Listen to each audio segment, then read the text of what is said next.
Mayotte est française et le restera à jamais, intitulé de ce document distribué par le député Kamardine.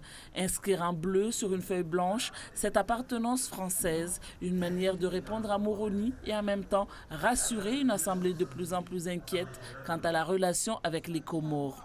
Les inquiétudes ne seront pas dissipées aussi longtemps que ce dossier ne sera pas définitivement clos et qu'ils ne sauront pas exactement quel sera le contenu de l'accord cadre qui est annoncé et derrière aussi la proposition que nous avons faite d'une feuille de route franco-française qui permettrait notamment à la France de bien afficher à l'international la francité de Mayotte.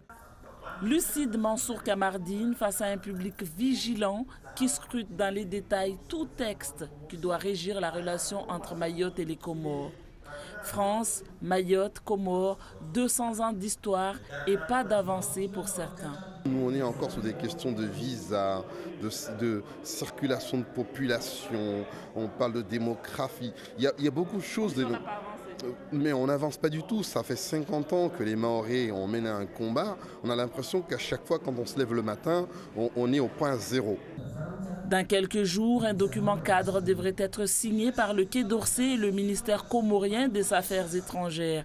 Ici à Mayotte, les membres du collectif des citoyens n'en voient pas l'intérêt. Aujourd'hui, la question essentielle, ce n'est pas le développement de Mayotte, ce n'est pas la coopération avec nos voisins. La question essentielle aujourd'hui, c'est la sécurité des Mahorais. Parce que les Mahorais ne se sentent pas chez eux.